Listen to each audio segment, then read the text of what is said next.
Hi hello ನಮಸ್ಕಾರ. ನೀವು ನೋಡ್ತಾ ಇದ್ದೀರಾ ನ್ಯೂಸ್ 18 ಡಿಜಿಟಲ್. ನಾನು ದರ್ಶನ್ ನಾಯ್ಕ, ಉತ್ತರ ಕನ್ನಡ ಜಿಲ್ಲಾ ವರದಿಗಾರ.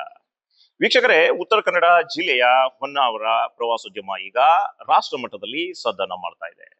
ಉತ್ತರ ಕನ್ನಡ ಜಿಲ್ಲೆಯಲ್ಲಿ ಅತಿ ವೇಗವಾಗಿ ಬೆಳೀತಾ ಇರುವಂತಹ ಒಂದು ಕ್ಷೇತ್ರ ಅಂದ್ರೆ ಅದು ಉತ್ತರ ಕನ್ನಡ ಜಿಲ್ಲೆಯ ಹೊನ್ನಾವರದ ಪ್ರವಾಸೋದ್ಯಮ ಕ್ಷೇತ್ರ.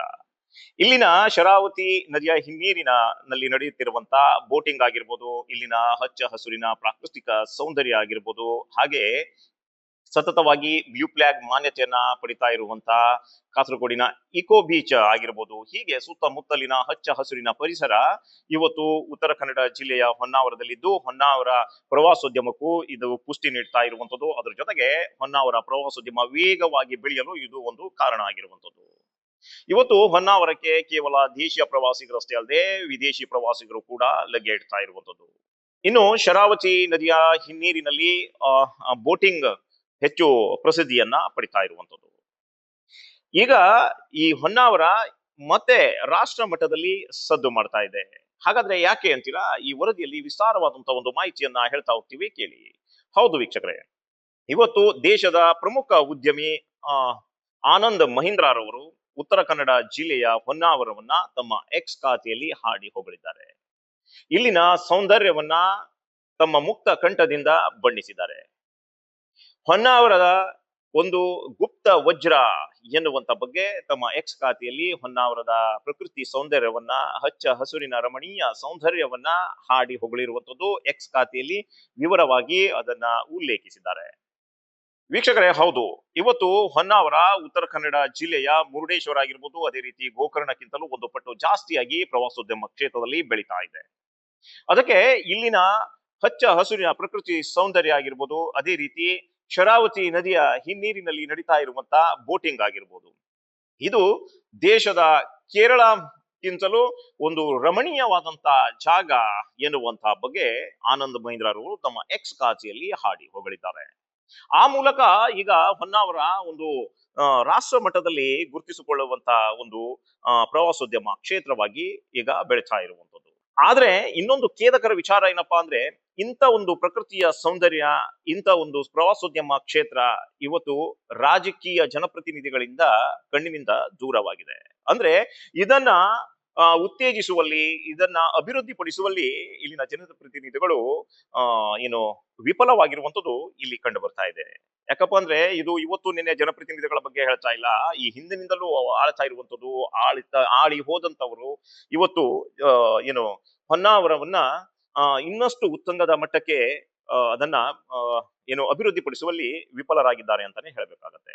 ವೀಕ್ಷಕರೇ, ಇವತ್ತು ಹೊನ್ನಾವರದಲ್ಲಿರುವಂತ ಕಾಸರಗೋಡ್ ಬೀಚ್ ಸತತವಾಗಿ ಬ್ಲೂ ಫ್ಲಾಗ್ ಮಾನ್ಯತೆಯನ್ನ ಪಡಿತಾ ಇರುವಂತದ್ದು. ಇಲ್ಲಿ ಸಾಕಷ್ಟು ಪ್ರವಾಸಿಗರು ಈಗ ಹರಿದು ಬರ್ತಾ ಇದ್ದಾರೆ. ಅದ್ರ ಜೊತೆಗೆ ಶರಾವತಿ ನದಿಯ ಹಿನ್ನೀರಿನಲ್ಲಿ ಕಾಂಡ್ಲಾವನ ಪ್ರವಾಸಿಗರ ಅಚ್ಚುಮೆಚ್ಚಿನ ತಾಣ ಆಗಿರುವಂತದ್ದು. ವೀಕೆಂಡ್ ಮತ್ತು ವೀಕ್ ಡೇಸ್ ಅಲ್ಲೂ ಕೂಡ ಕಾಂಡ್ಲಾವನ ವೀಕ್ಷಣೆಗೆ ಸಾಕಷ್ಟು ಪ್ರವಾಸಿಗರು ಹರಿದು ಬರ್ತಾರೆ. ಇಲ್ಲಿ ಪ್ರೀ ವೆಡ್ಡಿಂಗ್ ಶೂಟಿಂಗ್ ಆಗಿರ್ಬೋದು, ಶರಾವತಿ ನದಿಯ ಹಿನ್ನೀರಿನಲ್ಲಿ ಪ್ರೀ ವೆಡ್ಡಿಂಗ್ ಶೂಟಿಂಗ್ ಆಗಿರ್ಬೋದು, ಹೀಗೆ ಸಾಕಷ್ಟು ಪ್ರವಾಸಿಗರಿಗೆ ಉತ್ತೇಜಿಸುವಂತ ವ್ಯವಸ್ಥೆಯಲ್ಲಿ ಮಾಡಿಕೊಳ್ಳಲಾಗಿದೆ. ಸೊ ಆ ಹಿನ್ನೆಲೆಯಲ್ಲಿ ಪ್ರವಾಸೋದ್ಯಮ ಕ್ಷೇತ್ರದಲ್ಲಿ ಹೊನ್ನಾವರ ಈಗ ವೇಗವಾಗಿ ಬೆಳೀತಾ ಇರುವಂತಹ ಒಂದು ಕ್ಷೇತ್ರ.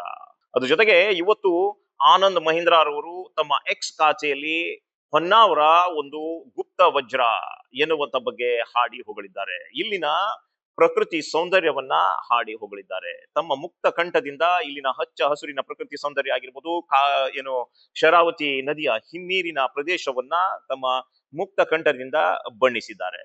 ಇದು ಕೇರಳ ಮಾದರಿಯಲ್ಲಿ ಇವತ್ತು ಹೊನ್ನಾವರ ಇದೆ. ಕೇರಳಕ್ಕಿಂತಲೂ ಅಚ್ಚುಮೆಚ್ಚಿನ ತಾಣ ಎನ್ನುವಂತ ಒಂದು ರೀತಿಯಲ್ಲಿ ಏನು ತಮ್ಮ ಎಕ್ಸ್ ಖಾತೆಯಲ್ಲಿ ಆನಂದ್ ಮಹೀಂದ್ರರವರು ಇನ್ನು ಹೊನ್ನಾವರ ಪ್ರವಾಸೋದ್ಯಮನ್ನ ಬಣ್ಣಿಸಿರುವಂತದ್ದು. ಹೌದು ವೀಕ್ಷಕರೇ, ಈ ಮೂಲಕ ಹೊನ್ನಾವರ ಇನ್ನು ಮುಂದೆ ಒಂದು ದೊಡ್ಡ ಮಟ್ಟದಲ್ಲಿ ಪ್ರವಾಸೋದ್ಯಮದ ಒಂದು ಹಬ್ ಆಗಿ ಬೆಳೀಲಿ ಅಂತ ಇಲ್ಲಿನ ಜನರು ಕೂಡ ಆಶಿಸ್ತಾ ಇದ್ದಾರೆ. ಹೊನ್ನಾವರ ಒಂದೇ ಅಲ್ಲ, ಉತ್ತರ ಕನ್ನಡ ಜಿಲ್ಲೆಯಲ್ಲಿ ಘಟ್ಟದ ಮೇಲಿನ ಪ್ರದೇಶದಲ್ಲಿ, ಘಟ್ಟದ ಕೆಳಗಿನ ಪ್ರದೇಶದಲ್ಲಿ ತುಂಬಾ ಸುಂದರವಾದ ಇದಿದಾವೆ. ನಾವು ಕೇರಳದ ಬ್ಯಾಕ್ ವಾಟರ್ ಅಂತ ಹೇಳ್ತೀವಿ. ಕೇರಳದ ಬ್ಯಾಕ್ ವಾಟರ್ ಅನ್ನು ನೋಡಿದ್ದೀನಿ ನಾನು, ಮತ್ತು ನಮ್ಮ ಉತ್ತರ ಕನ್ನಡ ಜಿಲ್ಲೆಯಲ್ಲಿರೋ ಬ್ಯಾಕ್ ವಾಟರ್ ಗಳನ್ನು ನೋಡಿದ್ದೀನಿ. ಕೇರಳದ ಬ್ಯಾಕ್ ವಾಟರ್ ಗಳಿಗಿಂತ 1,00,000 ಪಟ್ಟು ನಮ್ಮ ಉತ್ತರ ಕನ್ನಡದ ಬ್ಯಾಕ್ ವಾಟರ್ ಏರಿಯಾಗಳು ಚೆನ್ನಾಗಿವೆ. ಮತ್ತು ಈ ನದಿ ಮತ್ತು ಸಮುದ್ರದ ಸಂಗಮ ಪ್ರದೇಶಗಳು ಉತ್ತರ ಕನ್ನಡದ ಅತ್ಯಂತ ಸುಂದರವಾಗಿವೆ. ಬೀಚ್ಗಳು, ನಮ್ದು ದೊಡ್ಡ ದೊಡ್ಡ ಬೀಚ್ಗಳಿವೆ. ಆದ್ರೆ ಅವೆಲ್ಲ ಯಾರು ಅದನ್ನ ಪ್ರಚಾರ ಮಾಡಿಲ್ಲ. ಸರ್ಕಾರದ ವೆಬ್ಸೈಟ್ ಅದು 10 ವರ್ಷಗಟ್ಟಲೆ ಅದನ್ನ ಅಪ್ಡೇಟ್ ಮಾಡೋದಿಲ್ಲ. ಈಗ ಆನಂದ್ ಮಹೀಂದ್ರ ಅವರು ಹೇಳಿದ ಮೇಲೆ ಅದಕ್ಕೆ ಅಲ್ಲಿ ಜನ ಈಗ ಅಲ್ಲಿ ಬರ್ಲಿಕ್ಕೆ ಪ್ರಾರಂಭ ಆಗ್ಬೋದು. ಮತ್ತು ಮಹೀಂದ್ರ ಗ್ರೂಪ್ನವರೆಲ್ಲ ಒಂದು ದೊಡ್ಡ ಯಾವ್ದಾದ್ರು ಒಂದು ರೆಸಾರ್ಟ್ ತಗೊಳ್ಳೋ ಅಥವಾ ಟೂರಿಸಂ ಅನುಕೂಲವಾಗದೆ ಯಾವ್ದಾದ್ರು ಇಂಡಸ್ಟ್ರಿ ಹೂಡಿಕೆ ಮಾಡಿದ್ರೆ ಅದರಿಂದ ತುಂಬಾ ಅನುಕೂಲ ಆಗುತ್ತದೆ ಉತ್ತರ ಕನ್ನಡ ಜಿಲ್ಲೆಗೆ ಅಂತ ನಮ್ಮ ಒಂದು ಇದು. ಒಟ್ಟಾರೆ ವೀಕ್ಷಕರೇ, ಇವತ್ತು ಹೊನ್ನಾವರ ಪ್ರವಾಸೋದ್ಯಮ ರಾಷ್ಟ್ರ ಮಟ್ಟದಲ್ಲಿ ಗುರುತಿಸಿಕೊಳ್ಳಲು ಆನಂದ್ ಮಹೀಂದ್ರರವರು ಕಾರಣ ಆಗಿರುವಂತದ್ದು.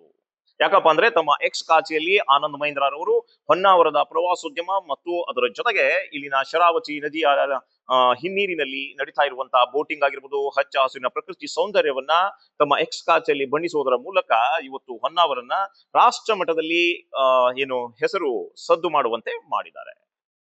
ವೀಕ್ಷಕರೇ, ಇದಾಗಿತ್ತು ಇವತ್ತು ಉತ್ತರ ಕನ್ನಡ ಜಿಲ್ಲೆಯ ಹೊನ್ನಾವರ ಯಾವ ರೀತಿ ವೇಗವಾಗಿ ಪ್ರವಾಸೋದ್ಯಮ ಕ್ಷೇತ್ರದಲ್ಲಿ ಬೆಳೀತಾ ಇದೆ, ಅದ್ರ ಜೊತೆಗೆ ಪ್ರಮುಖ ಉದ್ಯಮಿ ಆನಂದ್ ಮಹೀಂದ್ರರವರು ಇವತ್ತು ಹೇಗೆ ಹೊನ್ನಾವರವನ್ನ ಹಾಡಿ ಹೊಗಳಿದ್ದಾರೆ ತಮ್ಮ ಎಕ್ಸ್ ಖಾತೆಯಲ್ಲಿ ಎನ್ನುವಂತ ಬಗ್ಗೆ ತಿಳಿಸುವಂತ ಒಂದು ಪ್ರಯತ್ನ. ಇನ್ನಷ್ಟು ಮಾಹಿತಿಯೊಂದಿಗೆ ಮತ್ತೆ ನಾವು ನಿಮ್ಗೆ ಸಿಗ್ತಾ ಇರ್ತೀವಿ. ಅಲ್ಲಿ ತನಕ ನೋಡ್ತಾ ಇರಿ ನ್ಯೂಸ್ 18. ನಿರ್ಭೀತ, ನಿಷ್ಪಕ್ಷಪಾತ, ವಿಶ್ವಾಸಾರ್ಹ ಸುದ್ದಿಗಳಿಗೆ ಹೆಸರಾಗಿರುವ ನ್ಯೂಸ್ 18 ಕನ್ನಡ ಈಗ ಆಪ್ನಲ್ಲೂ ಲಭ್ಯವಿದೆ. ದಯವಿಟ್ಟು ಇಲ್ಲಿರುವ QR ಕೋಡ್ನ ಸ್ಕ್ಯಾನ್ ಮಾಡಿಕೊಂಡು ಆಪ್ ಡೌನ್ಲೋಡ್ ಮಾಡೋದಕ್ಕೆ ಮರಿಬೇಡಿ. ನಿಮ್ಮ ಬೆಂಬಲ ಹೀಗೆ ಸದಾ ನಮ್ಮೊಂದಿಗಿರಲಿ. ಧನ್ಯವಾದ.